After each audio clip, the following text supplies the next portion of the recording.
The parade ground at Fort Meridian fell into an eerie silence as Captain Veronica Steele was forced to remove her combat jacket in front of 300 assembled soldiers. What had started as a routine uniform inspection by Colonel Drake Hawthorne had quickly escalated into a public humiliation that would be talked about for years to come. The morning sun cast long shadows across the concrete as every eye in the formation focused on the woman standing at attention, her jaw set in defiant composure despite the degrading spectacle unfolding before her peers. Before we jump back in, tell us where you're tuning in from. And if this story touches you, make sure you're subscribed, because tomorrow I've saved something extra special for you. Colonel Hawthorne had been circling her like a predator for the past 10 minutes, his voice carrying across the silent formation as he catalogued every minor imperfection he claimed to find in her appearance. A thread supposedly out of place here, a barely visible scuff there, infractions so minor that even the strictest drill sergeants would have overlooked them. But Hawthorne wasn't interested in actual violations. He was interested in making an example, in demonstrating his absolute authority over every soldier under his command.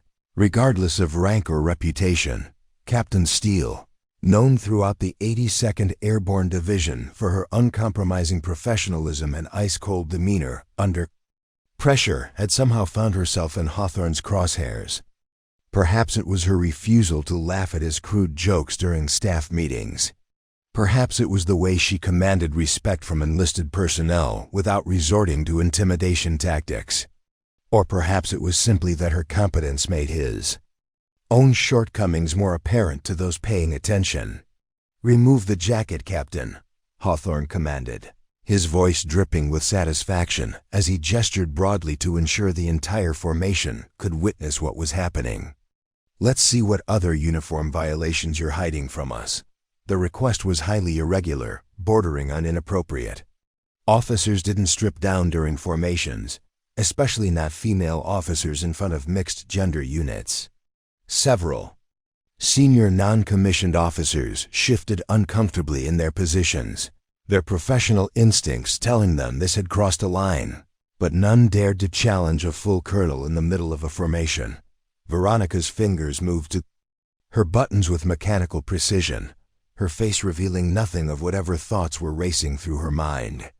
She had endured worse than public embarrassment in her career, much worse, and she wasn't about to give Hawthorne the satisfaction of seeing her break composure now. As the jacket slipped from her shoulders, revealing the standard issue olive drab tank top underneath, a few scattered chuckles could be heard from some of the younger soldiers, who mistook this for entertainment rather than the abuse of power it actually was. "Turn around, Captain," Hawthorne ordered, his confidence growing as he sensed what he believed was total control over the situation. "Face your subordinates. Let this be a lesson in attention to detail and proper respect for uniform standards." Veronica turned slowly, her movements controlled and deliberate. Her eyes swept across the faces of the soldiers before her, some looking uncomfortable, others curious, a few clearly enjoying the spectacle of seeing an officer brought low. She had served alongside many of these men and women, had earned their respect through actions rather than rank, had led them through training exercises that pushed them beyond what they thought possible. Now they were watching her be systematically humiliated by a commanding officer who had never seen real combat, never led troops under fire, never earned his authority through anything more than political maneuvering and time in service. As Hawthorne continued his inspection, his eagle eyes caught something that made him pause. At the base of her neck, just where the tank top's collar met her skin, was the edge of what appeared to be a tattoo. His pupils dilated with the anticipation of having found something truly damaging. Visible tattoos were strictly regulated in the military, and any violation could result in formal disciplinary action. "Well, well," he said, his voice taking on a tone of mock disappointment that barely concealed his glee. "What do we have here, Captain? It seems your attention to regulations is even more lacking than I initially suspected." He gestured dramatically toward her collar. "Pull down the Back of your shirt. Let's see the full extent of your disregard for military standards. For the first time since the inspection began, Veronica hesitated. It wasn't fear that caused the pause. Those who knew her well would recognize it as the moment when a highly trained operative quickly calculated risk versus reward, threat assessment versus operational security. The tattoo hidden beneath her regulation undershirt wasn't just ink and artistic expression. It was something far more significant, something that would change every assumption these soldiers had made about who Captain Veronica Steele really was. "Captain, that wasn't a request," Hawthorne pressed, sensing her reluctance and interpreting it as weakness rather than the careful consideration it actually was. "Show us what you're trying to hide." The formation had gone completely silent now. Even the wind seemed to have stilled, as if nature itself was holding its breath for what was about to unfold. 300 pairs of eyes watched as Captain Steele reached back with both hands and slowly pulled down the collar of her tank top, revealing the top portion of an intricate black design that ran down her spine. What happened next would become legend at Fort Meridian, whispered about in barracks and mess halls, analyzed and reanalyzed by those who witnessed it firsthand and those who heard about it secondhand. Because the tattoo that Veronica Steele revealed wasn't the kind of decorative body art that soldiers sometimes acquired during off-duty hours. It was something else entirely, a marking that carried with it implications that reached far beyond the jurisdiction of any base commander, no matter how ambitious or self-important he might be.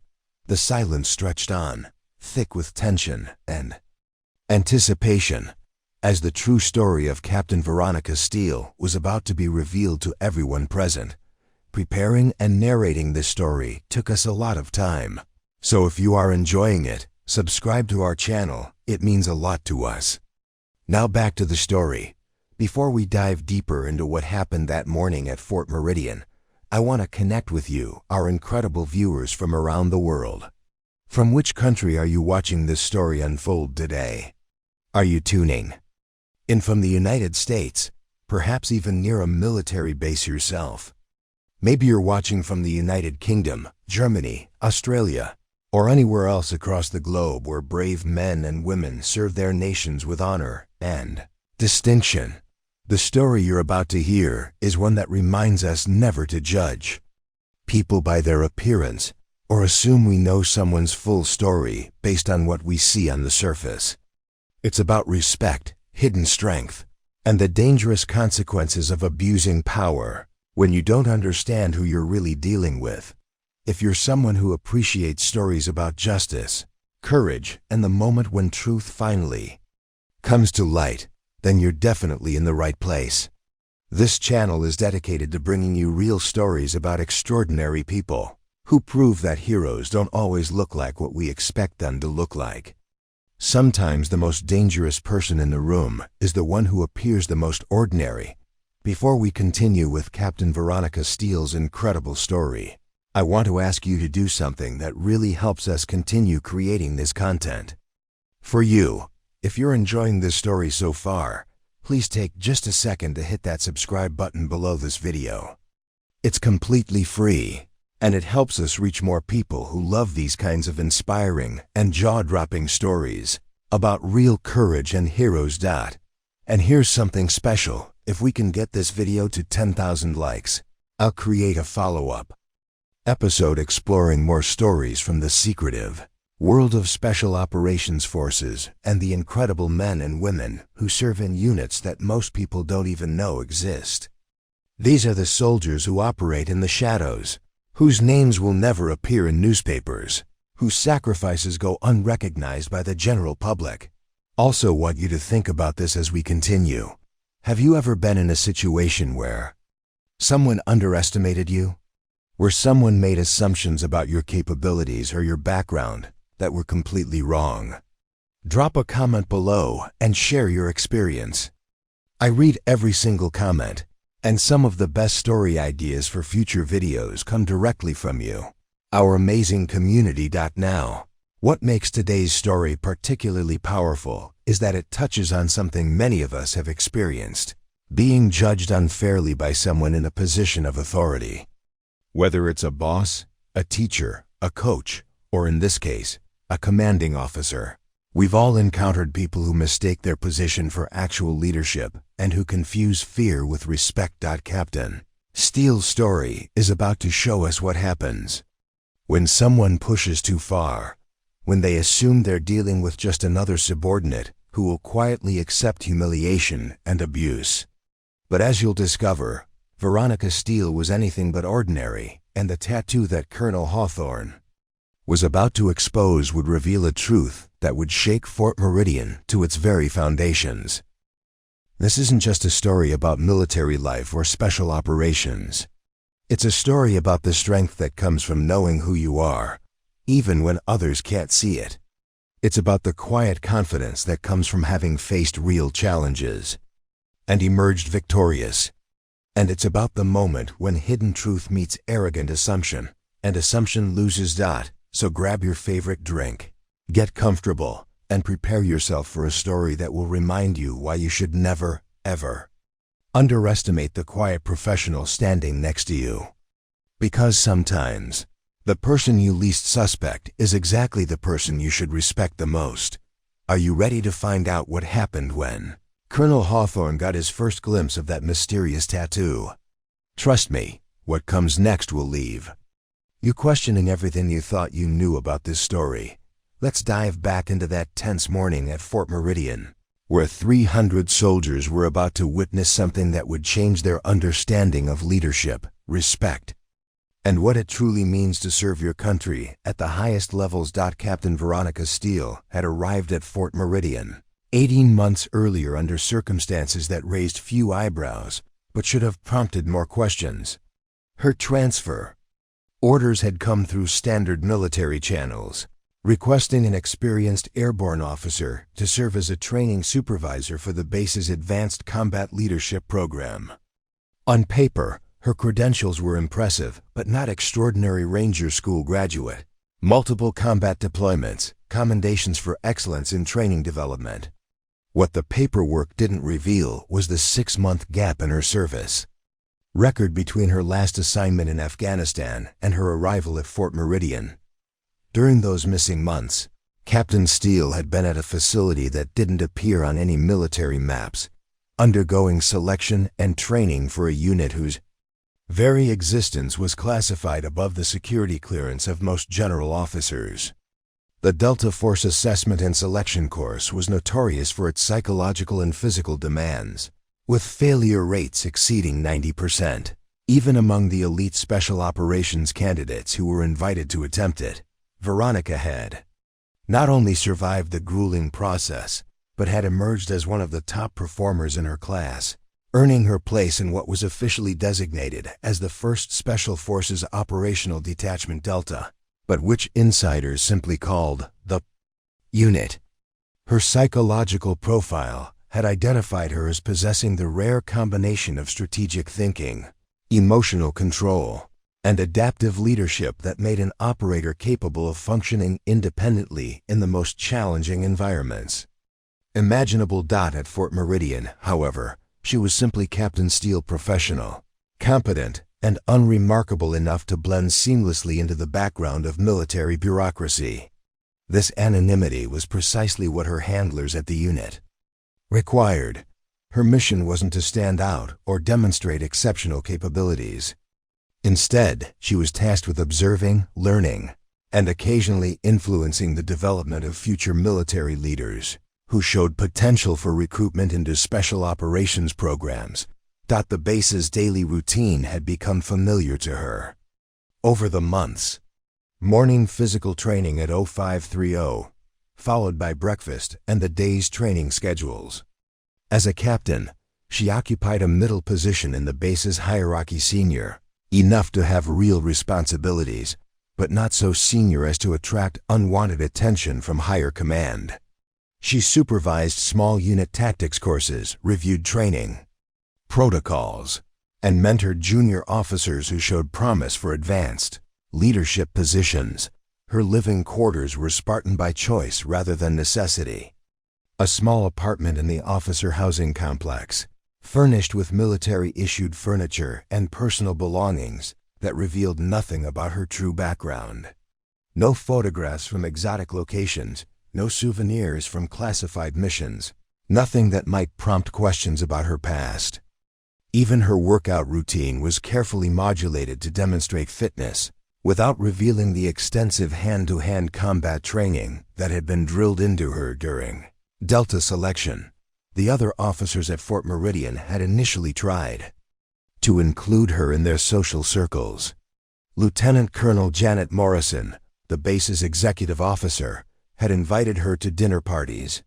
Major Timothy Fletcher, who ran the logistics department, had asked her to join the monthly poker games.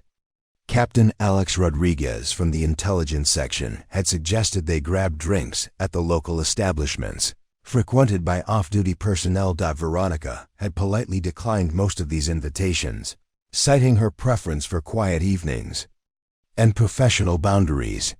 This standoffish behavior had gradually earned her a reputation as something of a loner, which suited her purposes perfectly. The less personal information she shared, the less likely anyone was to stumble upon inconsistencies in her cover story. What her colleagues didn't understand was that every conversation, every interaction, every moment of apparent normalcy required careful calculation on her part. Delta operators were trained to compartmentalize their lives completely, to maintain operational security, even in seemingly safe environments. The skills that made her lethal in combat zones, constant threat assessment, emotional suppression, strategic thinking, also made genuine friendships nearly impossible. Colonel Drake Hawthorne had taken command of Fort Meridian 8 months after Veronica's arrival, and their relationship had been professionally distant from the beginning.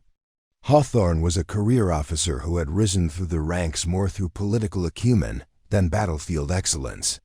His previous assignments had been staff positions at the Pentagon and training commands, where his attention to administrative details had earned him favorable efficiency reports. The new colonel had immediately implemented changes designed to demonstrate his authority and impose his vision of military discipline. Morning formations became longer and more ceremonial. Uniform standards were enforced with increasing strictness. Training schedules were reorganized to emphasize traditional military protocols over the more flexible approaches that had been developing under his predecessor. Veronica had observed these changes with the analytical detachment of someone trained to assess leadership effectiveness.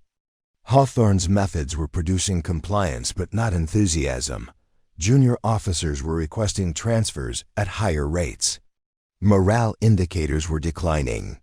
The kind of innovative thinking and adaptive leadership that special operations units valued was being systematically discouraged. During staff meetings, she had occasionally offered suggestions for maintaining standards, while preserving the creative problem-solving abilities that combat leadership required.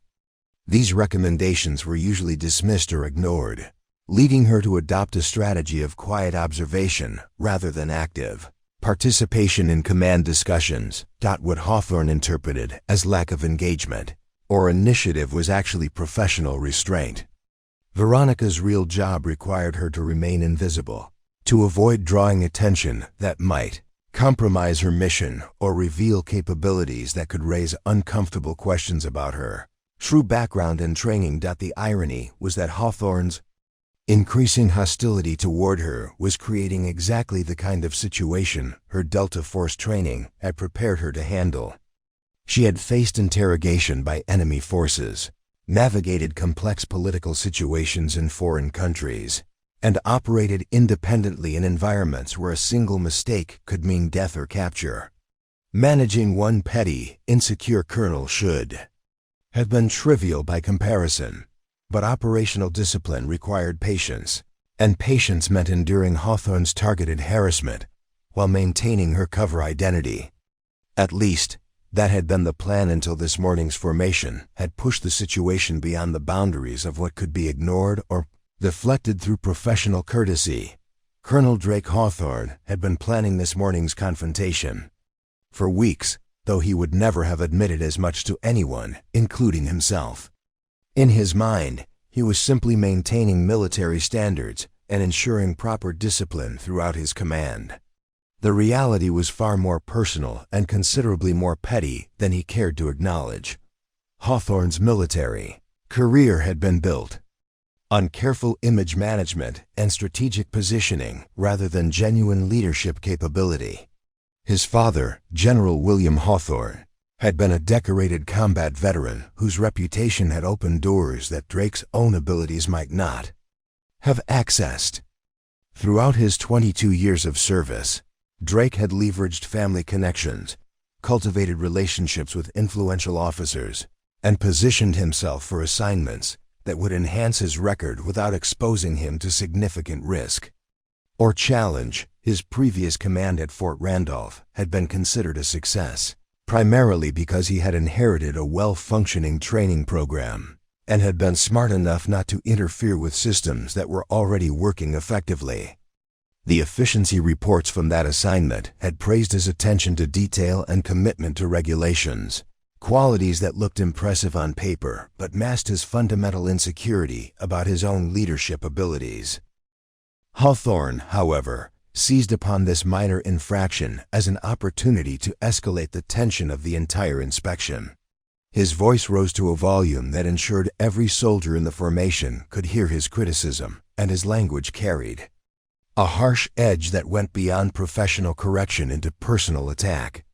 He questioned Rodriguez's commitment to military standards, her attention to detail, and her worthiness to wear the uniform she had earned through months of demanding training. The public humiliation of Private Rodriguez served multiple purposes. In Hawthorne's strategic thinking, it demonstrated his willingness to discipline anyone who failed to meet his standards, regardless of rank or previous performance. It created an atmosphere of fear and uncertainty that he believed would make other soldiers more compliant with his authority. And most importantly, it provided him with the justification he needed to conduct an even more intensive inspection of other personnel, particularly Captain Steele.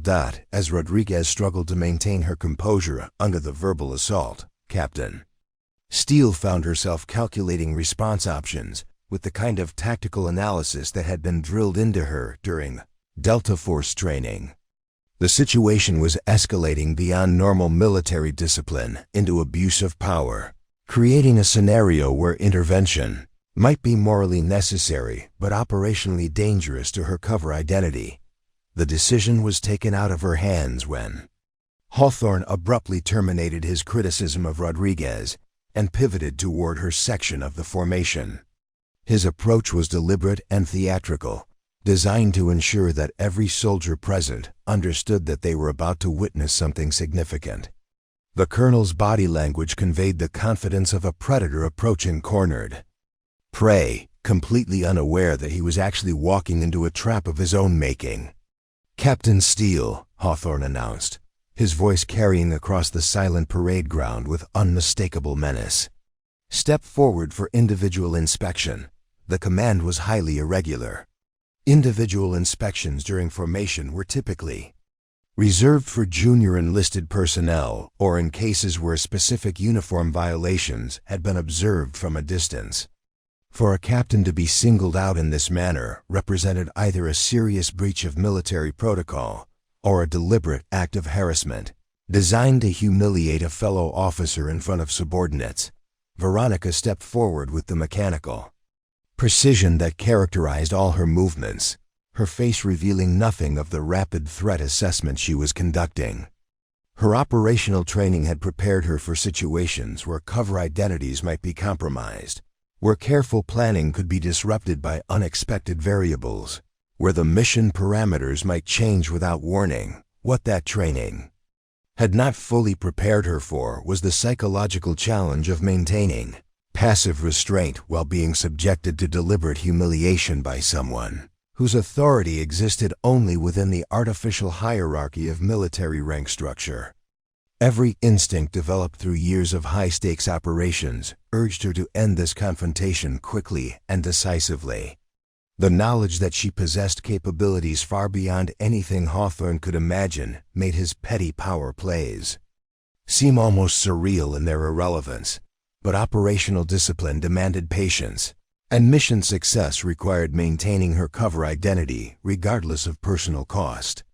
At least, that had been her assessment until this moment, when Hawthorne's escalating behavior was creating a situation that threatened to expose not just her individual identity, but the entire network of embedded operators that the unit had placed throughout the military structure. As she stood at attention before the entire formation, Veronica realized that the careful balance she had maintained for 18 months was about to be shattered by the ego and incompetence of a commander who had no idea what forces he was about to unleash. As Captain Steele stood isolated before the formation, Colonel Hawthorne began his most methodical and humiliating inspection to date. Unlike his perfunctory examination of other personnel, this was a deliberate performance designed to break down her composure and establish his dominance in front of every soldier on the base.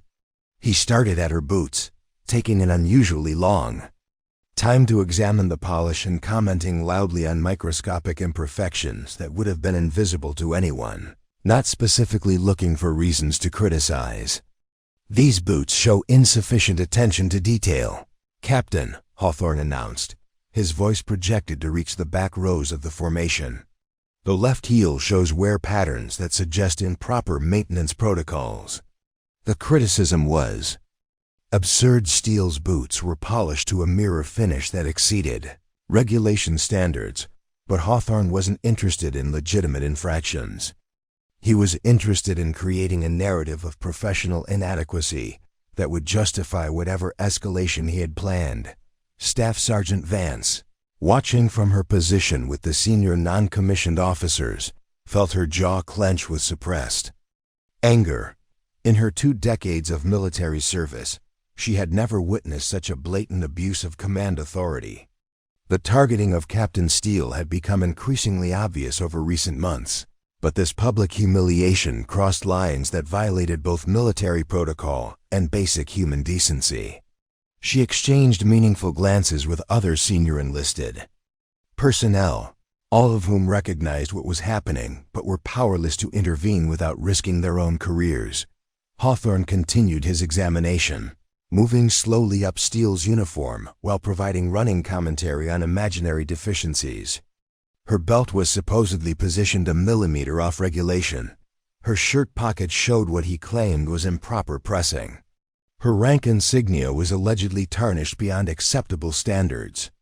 Each criticism was delivered with theatrical emphasis, designed to maximize the humiliation while maintaining the pretense of legitimate military discipline. What made the situation even more uncomfortable for the assembled soldiers was Captain Steele's absolute composure throughout the ordeal. Her face remained a professional mask, revealing nothing of whatever thoughts or emotions might be running through her mind. This unnatural calm actually seemed to increase Hawthorne's frustration, as if her refusal to break down under his verbal assault was itself an act of defiance that required even more aggressive correction. Lieutenant Colonel Janet Morrison, the base executive officer, watched the proceedings with growing unease from her position with the senior staff.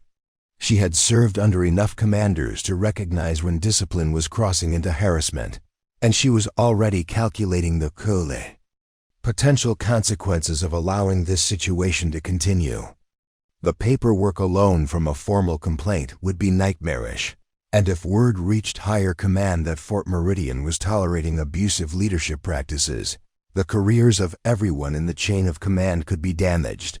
But intervention at this point would require directly challenging a full colonel in front of the entire base, a move that could end her own career, regardless of how justified it might be. Military hierarchy was absolute, and public disagreement with a commanding officer was considered one of the most serious breaches of military discipline possible. She found herself trapped between her professional obligations and her moral convictions, watching helplessly as the situation spiraled toward what she sensed would be a catastrophic conclusion. The tension in the formation was becoming palpable. Soldiers who had initially been curious about the extended inspection were now shifting uncomfortably as they recognized the personal nature of Hawthorne's attack.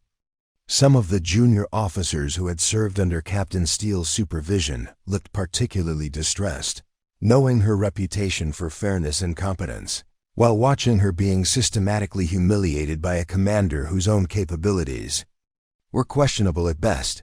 Private Rodriguez, still smarting from her own public criticism, found herself feeling guilty for having provided Hawthorne with the pretext he needed to escalate his inspection.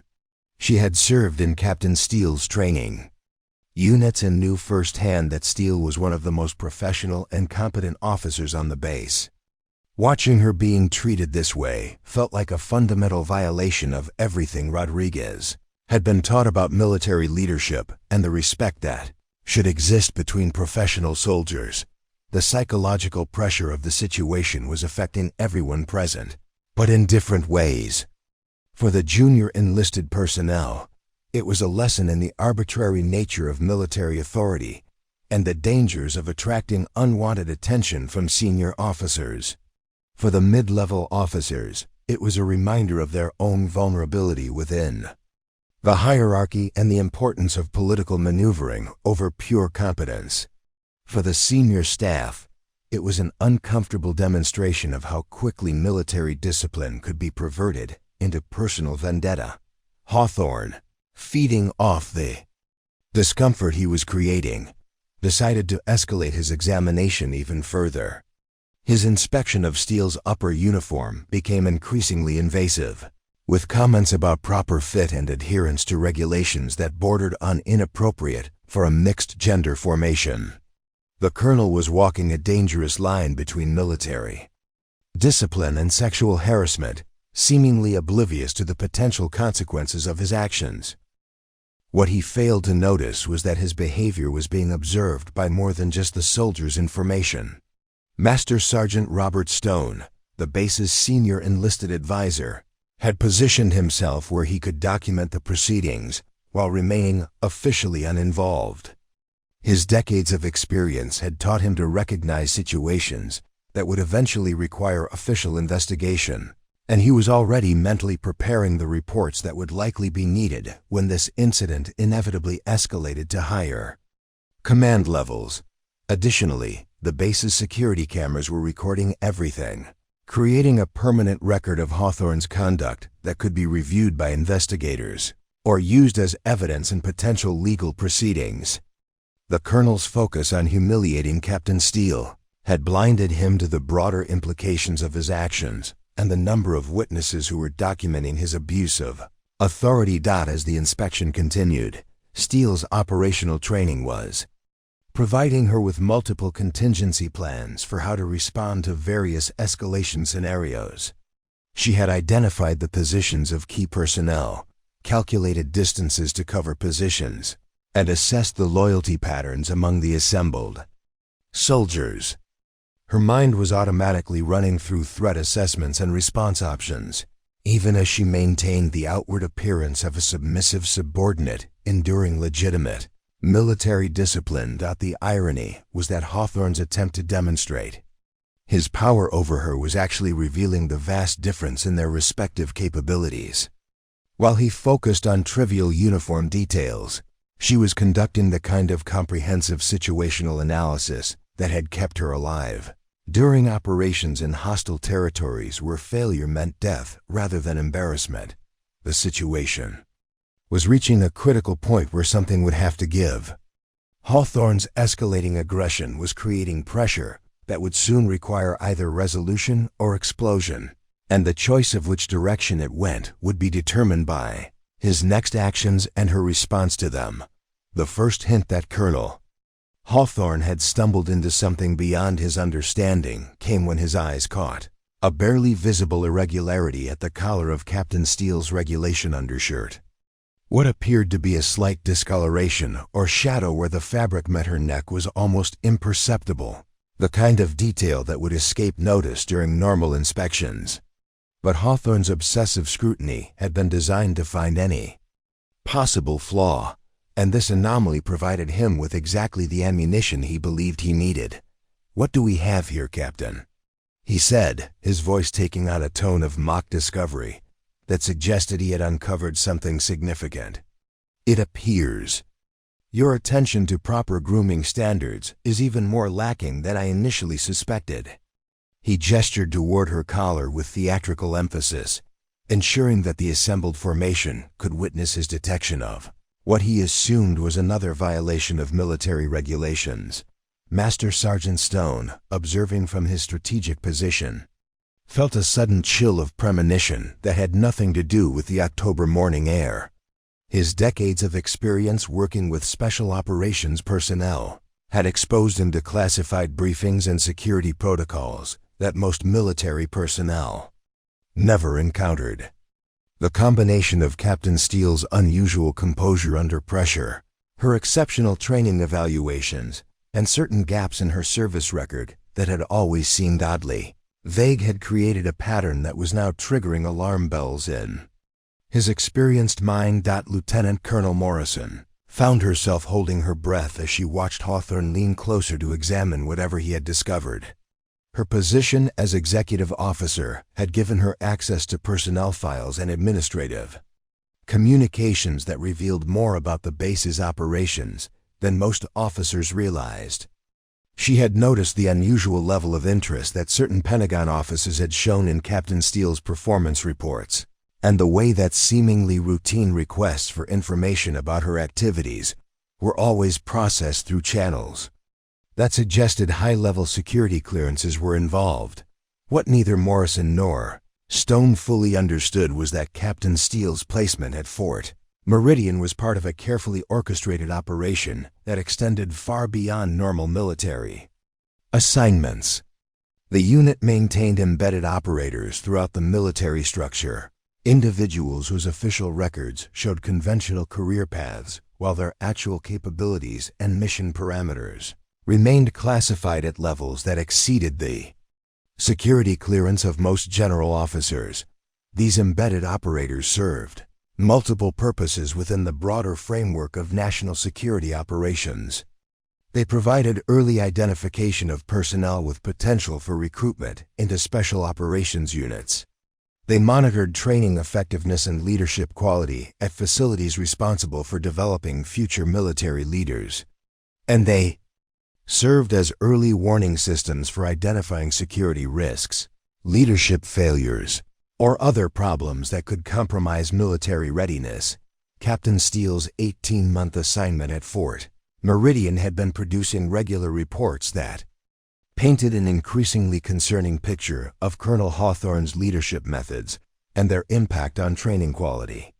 Her observations had documented declining morale, increased transfer requests among promising officers, and the systematic suppression of the kind of innovative thinking that modern military operations required.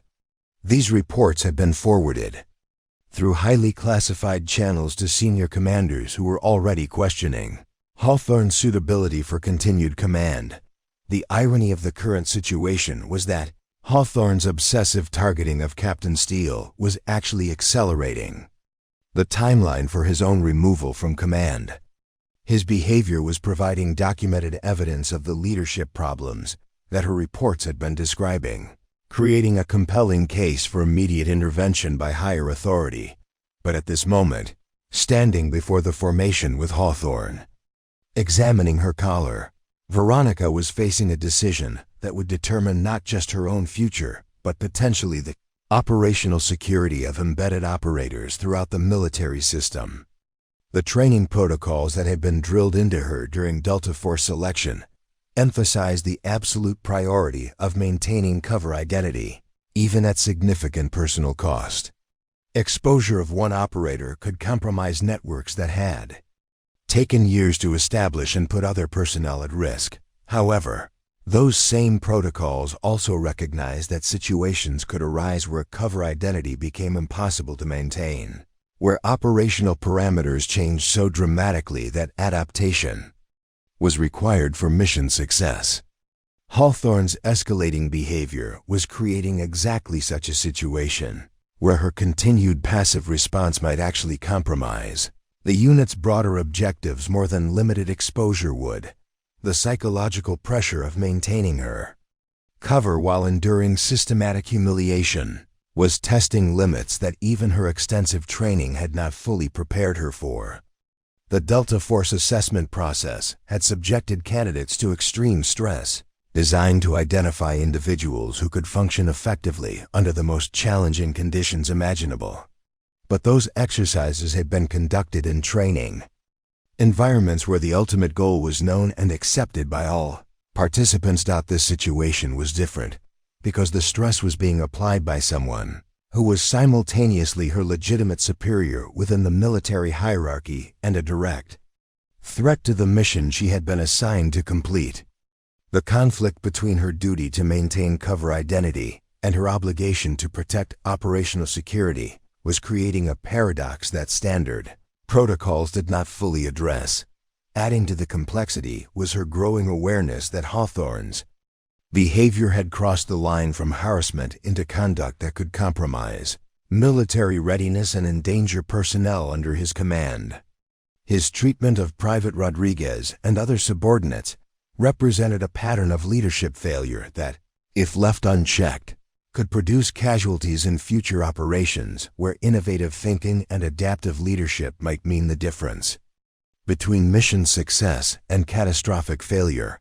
The classified nature of her actual mission meant that she could not reveal the true scope of her observations or the level of concern that her reports had generated among senior commanders.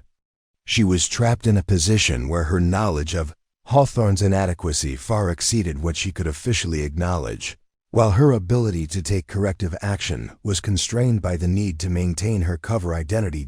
As Hawthorne continued his examination of her collar, seemingly oblivious to the dangerous territory he was entering, Veronica found herself calculating the potential consequences of various response options.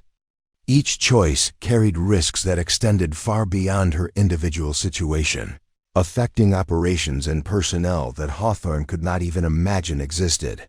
The moment was approaching when those calculations would be rendered irrelevant by circumstances beyond her control, when the careful balance between cover identity and operational necessity would be shattered by the colonel's determination to find something that would justify his escalating harassment of an officer whose true capabilities he was about to discover in the most dramatic way possible.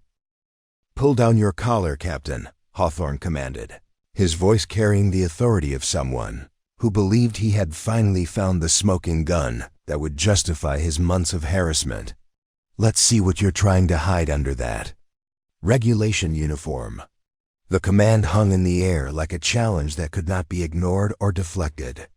300 pairs of eyes focused on the drama unfolding before them, though none of the witnesses understood they were about to observe something that would fundamentally change their understanding of military hierarchy, hidden capabilities, and the dangerous consequences of abusing authority without understanding who you're dealing with. Captain Steele's hands moved to her collar with the same controlled precision that characterized all her actions, but those who knew what to look for could detect the subtle shift in her posture that indicated a fundamental change in the tactical situation. Master Sergeant Stone, watching from his position with the senior enlisted personnel, recognized the body language of someone transitioning from defensive positioning to active threat assessment. His own special operations background had taught him to identify operators even when they were attempting to maintain cover identities. The first glimpse of black ink at the base of Steele's neck caused an immediate ripple of confusion through the formation.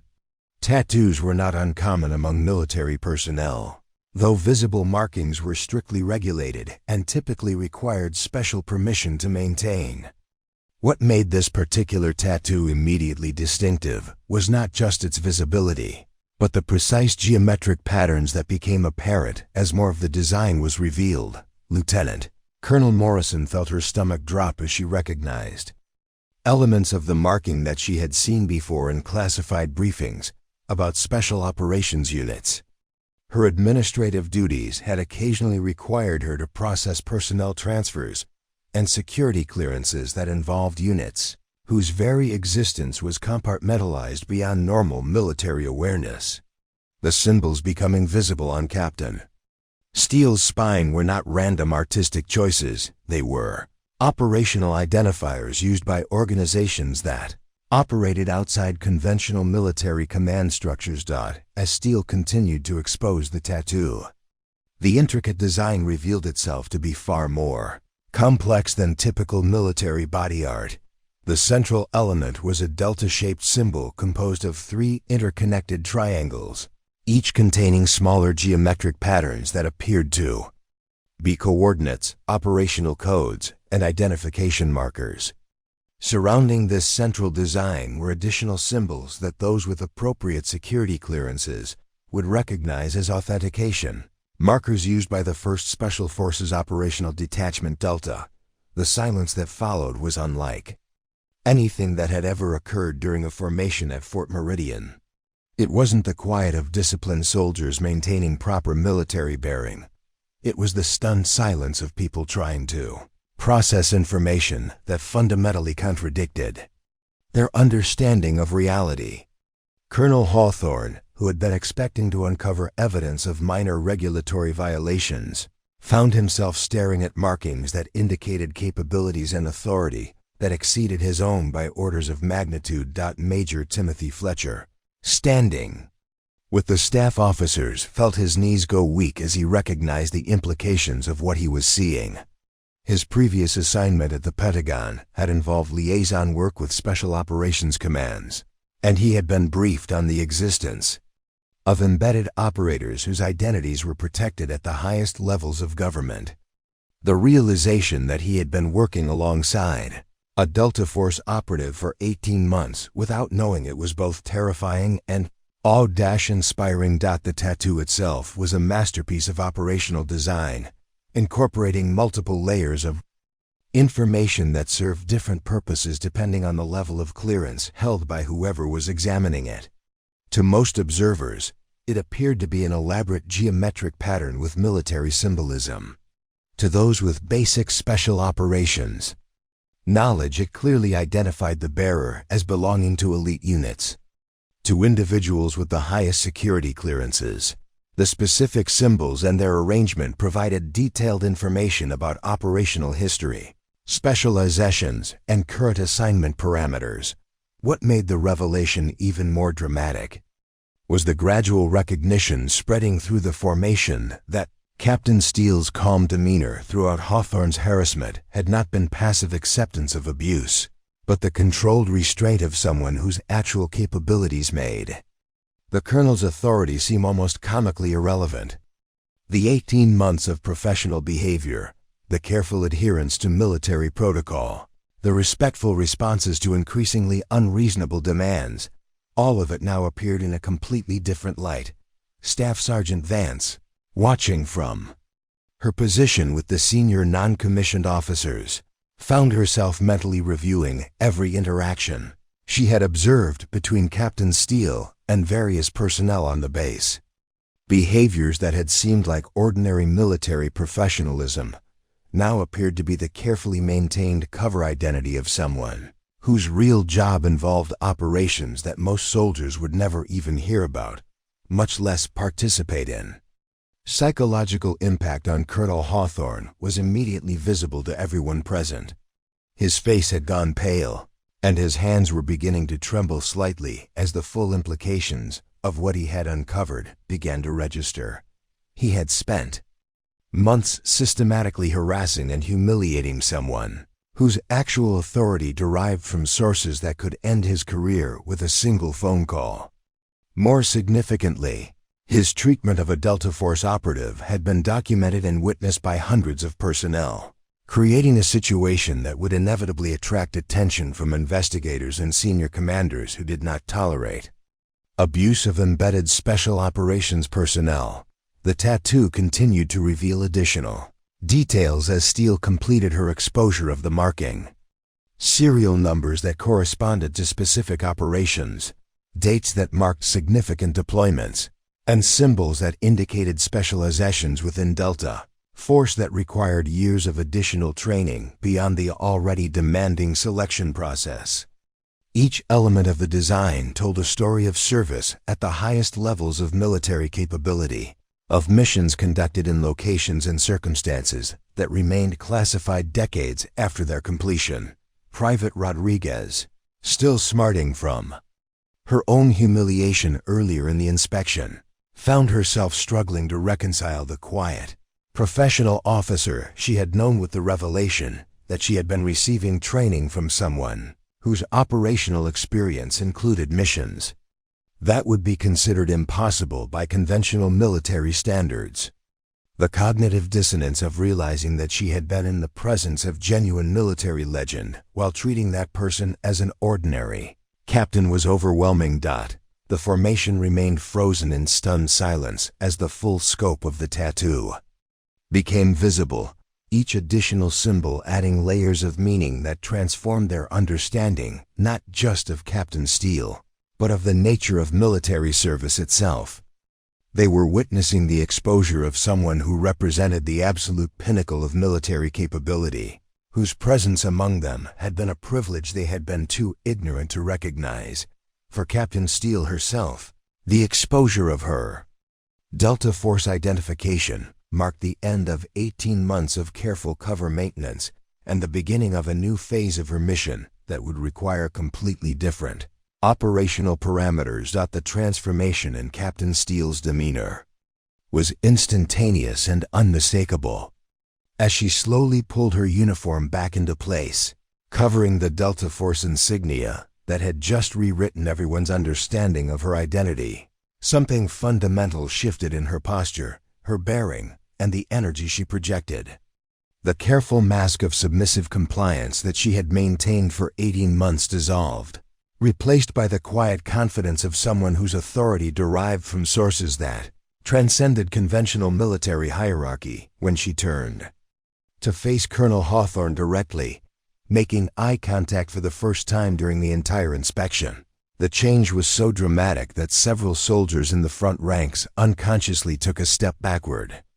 The woman who had stood passively enduring systematic humiliation was gone, replaced by someone whose presence commanded immediate respect and attention.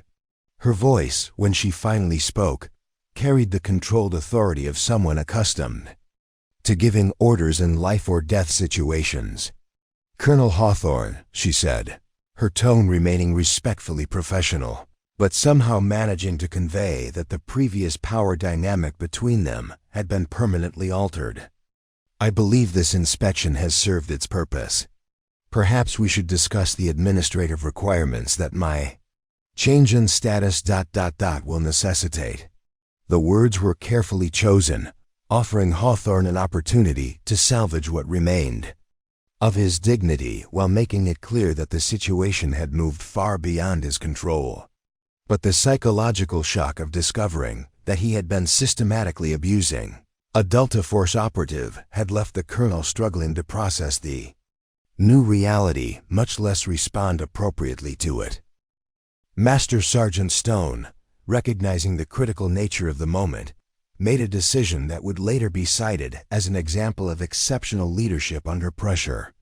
Moving with the decisive authority that senior non-commissioned officers learn to project when situations require immediate action, he stepped forward and called the formation to attention with a voice that cut through the stunned silence like a knife. "Formation, Aten Hut." The familiar command provided a framework of normal military protocol that helped restore some semblance of order to a situation that had spiraled completely beyond conventional parameters. "Officer present, render appropriate honors." The response was immediate and instinctive. 300 soldiers snapped to rigid attention and rendered the salute that was due to any commissioned officer. But the gesture carried additional weight given what they had just witnessed. They were no longer saluting Captain Steele as a fellow officer of equivalent rank. They were acknowledging someone whose service record included achievements that most of them could only dream of attempting. Lieutenant Colonel Morrison, seizing the opportunity that Stone had created, quickly stepped forward to address the administrative chaos that was about to engulf Fort Meridian. Her years of experience managing personnel crises had taught her to identify situations that required immediate damage control, and this incident had the potential to generate paperwork, investigations, and command attention that could destroy multiple careers if not handled properly. "Colonel Hawthorne," she said, her voice carrying the carefully neutral tone that executive officers learn to use when providing guidance to commanders who may not be thinking clearly. "I recommend we dismiss the formation and convene an immediate staff meeting to address the security and administrative implications of this morning's events."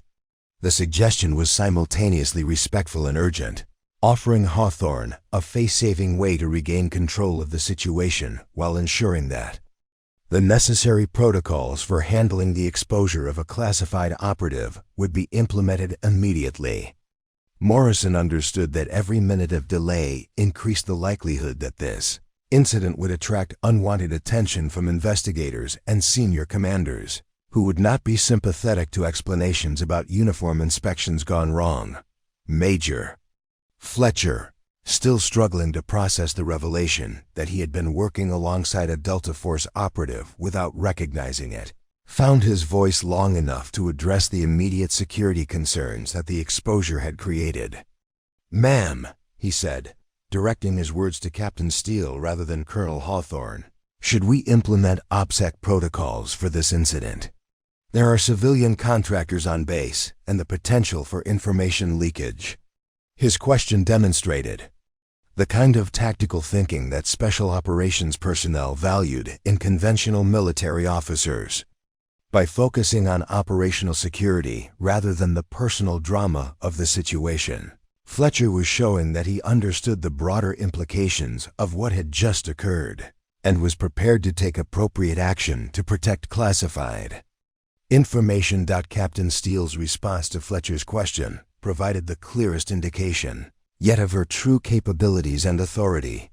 "Major, initiate Code 7 protocols immediately. All personnel present during this formation are to be briefed on classification requirements and documentation procedures. Coordinate with base security to ensure that surveillance recordings are properly handled according to Special Access Program guidelines." The specificity and authority with which she delivered these instructions left no doubt that she was operating from knowledge and experience that far exceeded what would be expected from a conventional captain. The protocols she referenced were not part of standard military training. They were specialized procedures used when classified operations or personnel were inadvertently exposed to unauthorized individuals. Staff Sergeant Vance, listening to the exchange between the officers, realized that she was witnessing the emergence of an entirely different command structure than the one that had existed an hour earlier. Captain Steele was no longer taking orders or accepting guidance. She was providing direction to senior officers who clearly recognized her authority to do so. The military hierarchy that had seemed so rigid and immutable was revealing itself to be far more complex than conventional wisdom suggested. Private Rodriguez, still processing the shock of learning that the officer who had mentored her through advanced training was actually a member of the most elite Special Operations Unit in the American military, found herself wondering how many other assumptions about military life and leadership she would need to reconsider.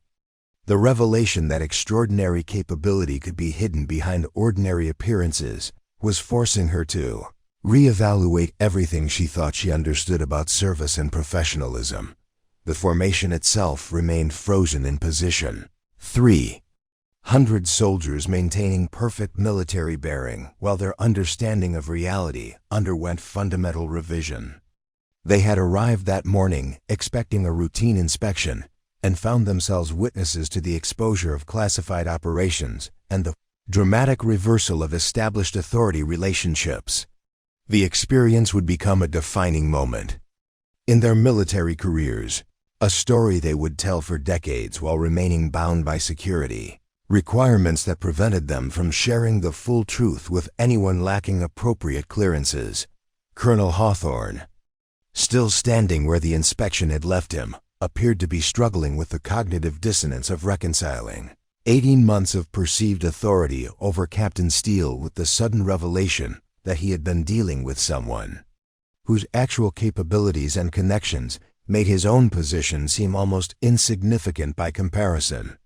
His carefully constructed self-image as a decisive military leader was colliding with evidence that he had systematically abused someone whose service record included achievements he could never hope to match. The power shift was complete, irreversible, and witnessed by enough people to ensure that word of the incident would spread throughout the military community, despite whatever classification restrictions might be imposed. Captain Veronica Steele had emerged from her cover identity, and Fort Meridian would never be the same. The response from Fort Meridian's personnel to Captain Steele's revealed identity rippled through the ranks with varying degrees of shock, awe, and sudden understanding. Within minutes of the formation's dismissal, word was spreading through the base with the speed that only military gossip could achieve. Though the specifics remained carefully guarded due to classification requirements that Major Fletcher had immediately implemented, Sergeant First Class David Chun, who had served 2 tours in Afghanistan as an infantry squad leader, approached Master Sergeant Stone with a mixture of excitement and trepidation. "Sergeant Major," he said, using the honorific that reflected Stone's position and experience, "that operation in Helmand Province 3 years ago, when our patrol got pinned down by insurgents, and those unmarked operators appeared out of nowhere to extract us, was that her unit?" Stone's response was carefully measured, reflecting both his understanding of operational security requirements and his recognition that certain truths needed to be acknowledged. "Sergeant Chun, there are operations that happen in theater that don't make it into official reports. What I can tell you is that the people who conduct those operations deserve our respect and our silence about the details." The conversation was being replicated throughout Fort Meridian as personnel began connecting mysterious rescue operations, unexplained tactical successes, and legendary stories about operators who appeared when conventional forces faced impossible situations. Captain Steele's revelation had provided context for rumors and half-remembered briefings that had seemed like military folklore until this moment. Lieutenant Sarah Mitchell, who had been part of Captain Steele's advanced leadership training program, found herself reviewing 18 months of instruction with completely new understanding.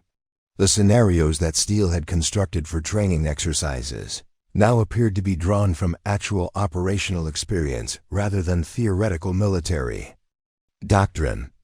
The emphasis on adaptive thinking, unconventional problem-solving, and leadership under extreme pressure suddenly made perfect sense when viewed through the lens of Delta Force operations.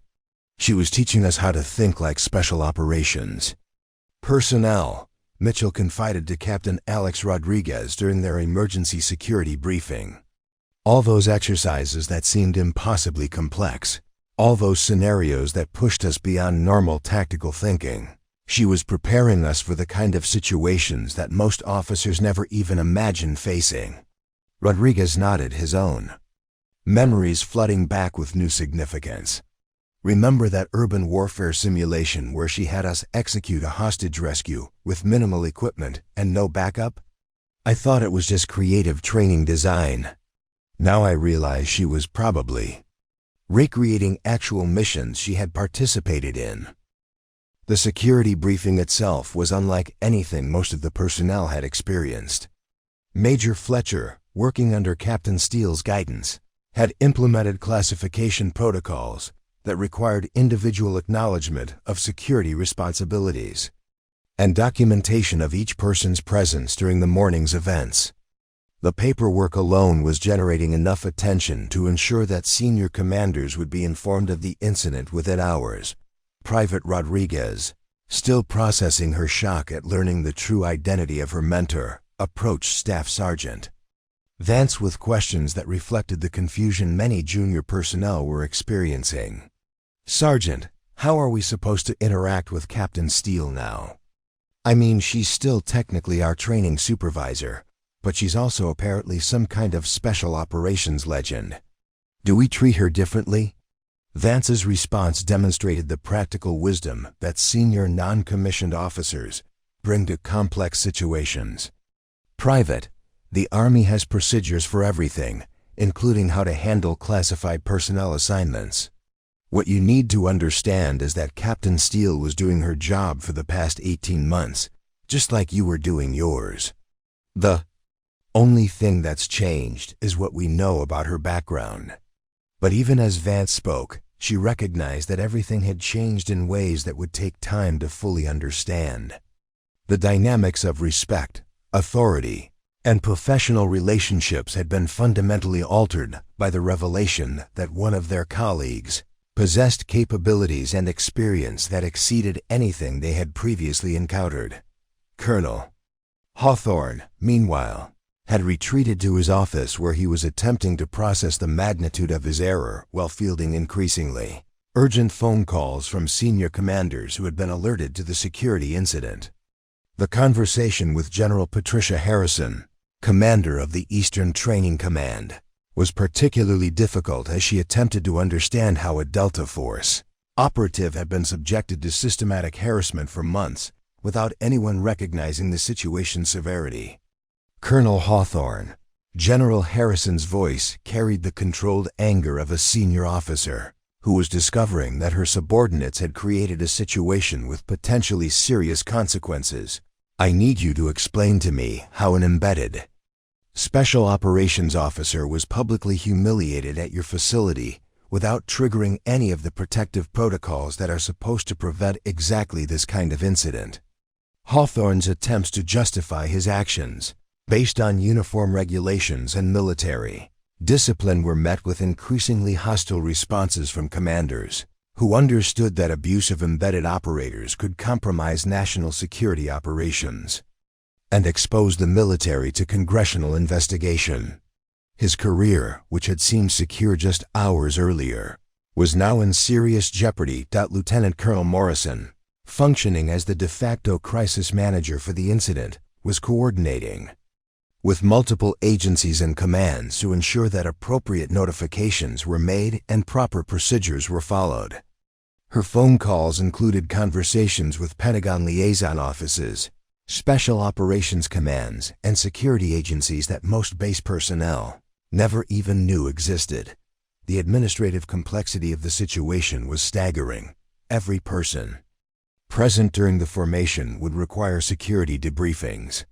All documentation related to Captain Steele's assignment would need review and potential reclassification. The incident itself would generate reports that would be distributed to senior commanders and intelligence officials whose interest in Fort Meridian's operations would likely result in extensive scrutiny of the base's procedures and leadership. Captain Calloway, the base's intelligence officer, was tasked with conducting preliminary interviews with key personnel to document their recollections of the incident and assess their understanding of the security requirements that would govern their future discussions of the events.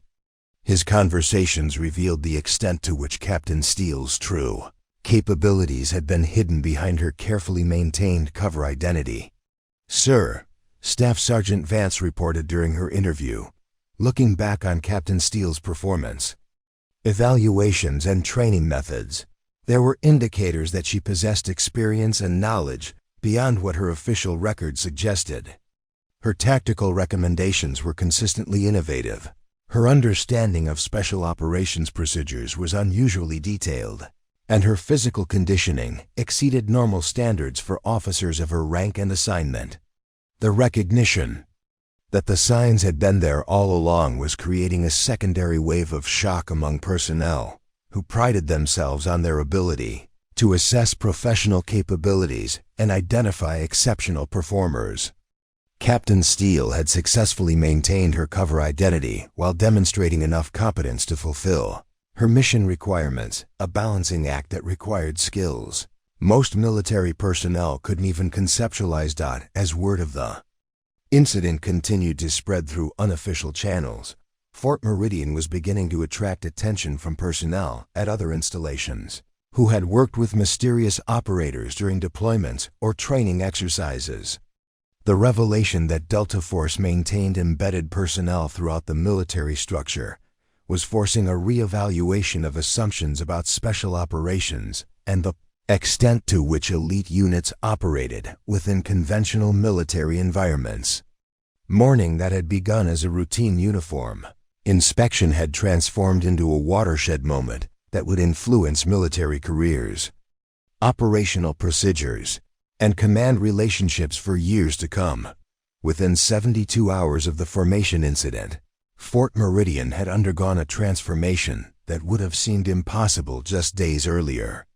The arrival of a special investigative team from the Pentagon, led by Brigadier General Marcus Webb, had brought swift and decisive changes to the base's command structure and operational procedures.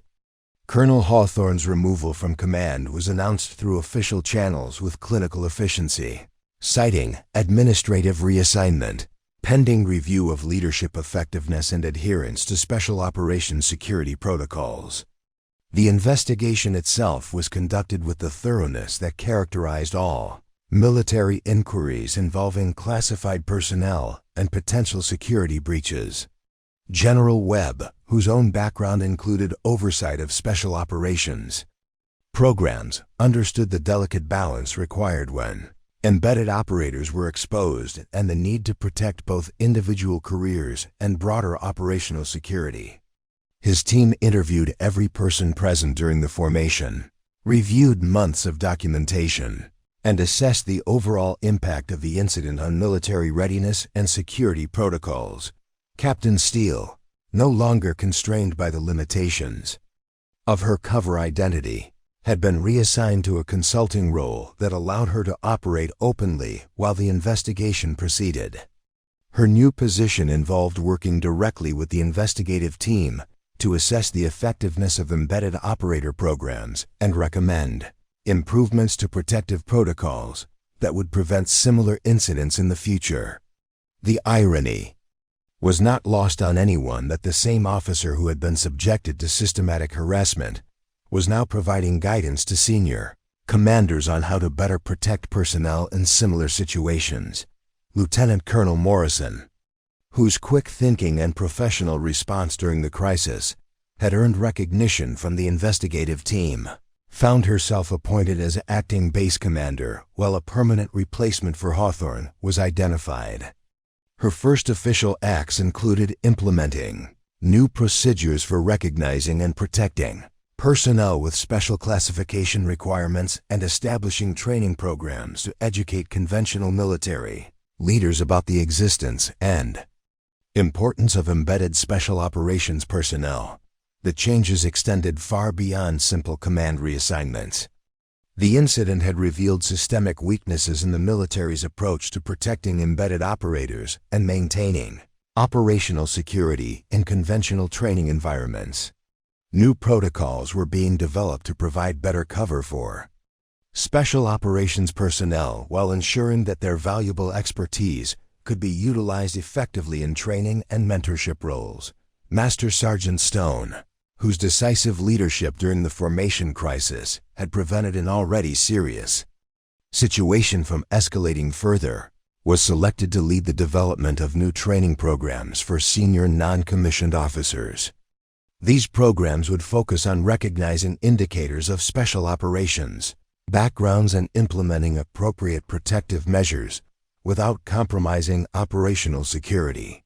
His decades of experience working with elite units made him uniquely qualified to bridge the gap between conventional military operations and special operations requirements.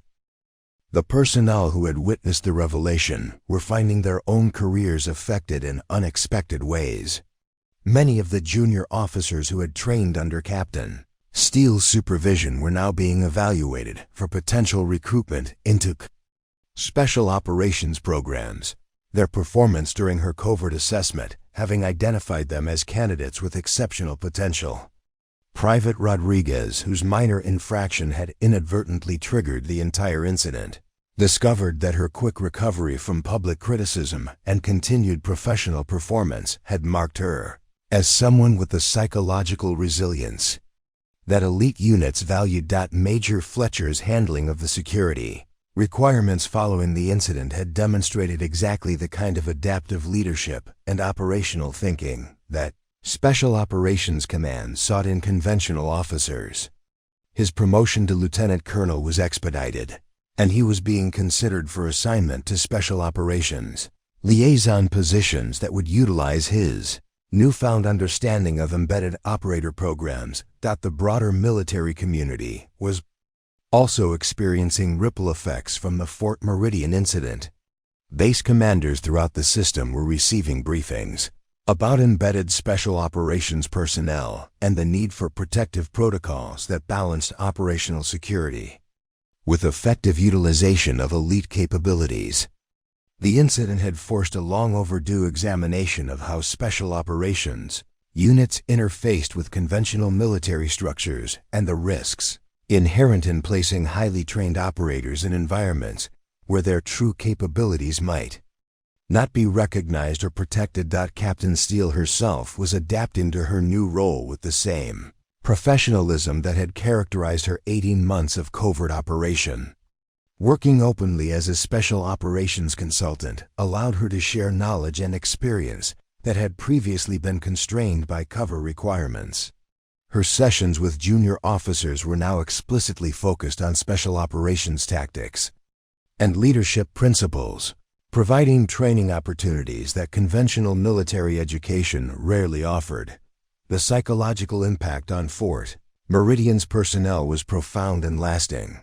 The revelation that extraordinary capability could be hidden behind ordinary appearances had forced everyone to reconsider their assumptions about colleagues, superiors, and subordinates. The casual competence that many officers displayed might mask experiences and achievements that exceeded anything visible in official records. This new awareness was creating a culture of increased respect and professional courtesy that extended far beyond the specific circumstances of Captain Steele's exposure. Colonel Hawthorne's fate served as a cautionary tale that was already being incorporated into leadership training programs throughout the military. His removal from command and subsequent assignment to a staff position with limited authority had sent a clear message that abuse of embedded special operations personnel would not be tolerated, regardless of the perpetrator's rank or previous performance. The incident was being used to illustrate the importance of treating all personnel with professional respect and the dangers of assuming that apparent rank or position told the complete story of someone's capabilities or connections. The administrative aftermath continued to generate documentation and procedural changes that would influence military operations for years to come. New classification guidelines were being developed for embedded operator programs. Enhanced protective protocols were being implemented at training facilities. And most significantly, the incident was forcing senior commanders to acknowledge that the integration of special operations and conventional military forces required more sophisticated approaches than had previously been utilized. Fort Meridian itself was emerging from the crisis as a model facility for the kind of integrated training environment that modern military operations required.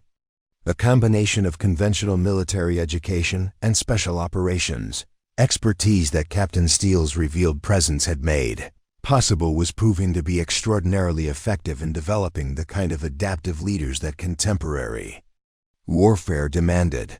The base that had been characterized by rigid adherence to regulations and punitive enforcement of minor standards was transforming into an institution that valued innovation, respected individual capabilities, and understood that exceptional performance often came from unexpected sources. The change was visible in everything from training exercises that encouraged creative problem-solving to leadership evaluation criteria that emphasized effectiveness over conformity. As the dust settled from the dramatic events of that October morning, it became clear that the incident had catalyzed changes that extended far beyond the immediate consequences for the individuals involved. Fort Meridian had become ground zero for a fundamental shift in how the military approached the integration of special operations capabilities with conventional training and leadership development. 6 months after that transformative October morning, Captain Veronica Steele stood before a new group of officer candidates at Fort Meridian, no longer hidden behind a carefully constructed cover identity, but speaking openly about leadership, respect, and the dangerous assumptions we make about the people around us. Her audience, a mix of seasoned veterans and fresh academy graduates, listened with the kind of focused attention that came from knowing they were receiving instruction from someone whose experience extended far beyond anything they might encounter in conventional military service. Leadership, she told them, isn't about the authority you can exercise over others. It's about the respect you earn through your actions, your integrity, and your commitment to the welfare of those you serve. Alongside, the moment you start using rank as a weapon rather than a responsibility, you've stopped being a leader and become something far more dangerous, a person with power but no understanding of how to use it properly. The transformation at Fort Meridian had become a case study in how crisis could catalyze positive change when handled with wisdom and determination. The base that had once been known for rigid enforcement of minor regulations and punitive leadership practices was now recognized throughout the military as a center of excellence for developing adaptive, innovative leaders who understood that true strength came from empowering others rather than controlling them. But the lessons of that morning extended far beyond military applications. The story of Captain Steele's revelation had spread through communities worldwide, shared in leadership seminars, management training programs, and educational institutions as an example of what happened when people in positions of authority forgot that their primary responsibility was to serve and protect those under their command rather than to satisfy their own egos or insecurities.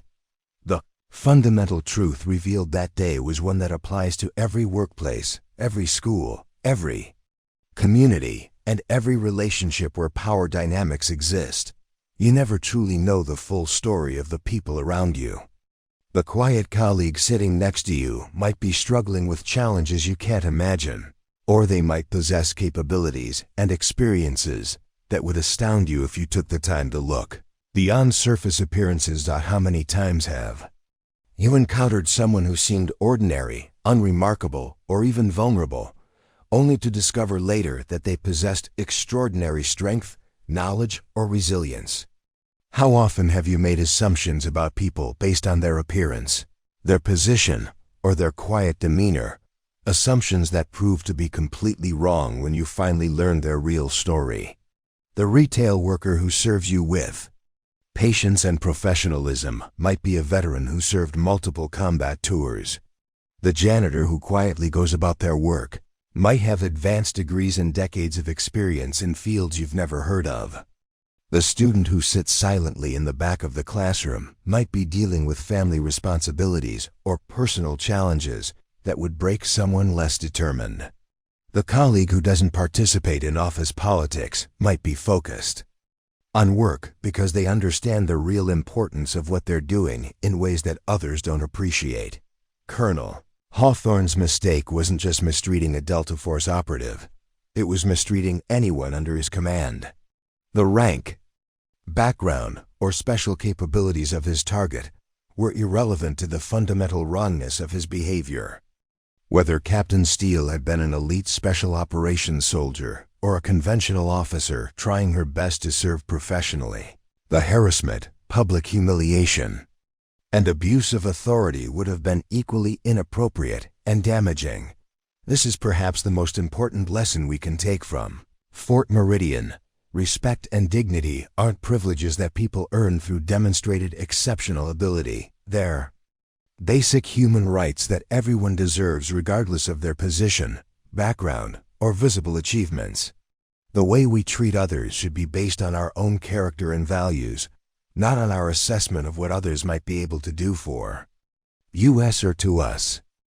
In your own life, whether you're a manager supervising employees, a teacher working with students, a parent raising children, or simply a person interacting with others in your community, you have the opportunity to choose how you exercise whatever authority or influence you possess.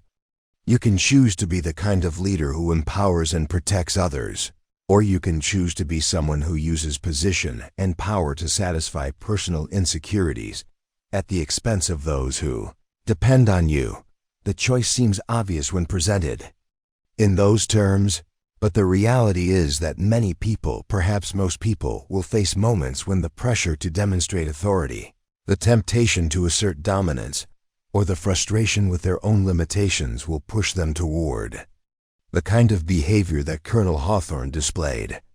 The test of character comes in those moments when you have the power to humiliate someone and have to choose whether to exercise that power or to find a better way to handle the situation. Think about the people in your own environment who might be quietly enduring treatment that they don't deserve.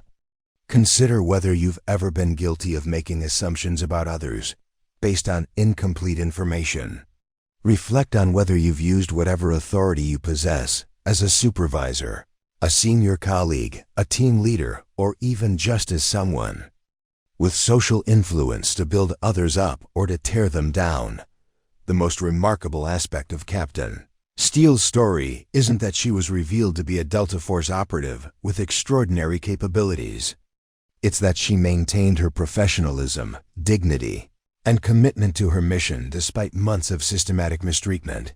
She demonstrated the kind of character that true leadership requires, the ability to remain focused on what matters, most even when faced with injustice, disrespect, and deliberate provocation. That kind of strength, the strength to maintain your integrity when others are trying to break it down, isn't limited to special operations personnel. It's a choice that anyone can make, a standard that anyone can uphold, an example that anyone can set for others who might be watching and learning from how you handle adversity. So here's my challenge to you. Look around at the people in your life with fresh eyes. Question your assumptions about their capabilities, their experiences, and their worth. Treat everyone with the respect and dignity that you would want for yourself or for someone you love. Use whatever authority or influence you possess to lift others up rather than to tear them down. And remember that the quiet professional standing next to you, the one who doesn't boast about their achievements, doesn't demand recognition for their contributions, and doesn't use their position to intimidate others, might just be the most remarkable person you'll ever have the privilege to know. What assumptions are you making about the people around you today? What kind of leader are you choosing to be? Share your thoughts in the comments below. And if this story has inspired you to think differently about respect, leadership, and the hidden strength that surrounds us every day, please subscribe to our channel for more stories that remind us of the extraordinary people living ordinary lives all around us. Up next, you've got 2 more standout stories right on your screen. If this one hit the mark, you won't want to pass these up. Just click and check them out.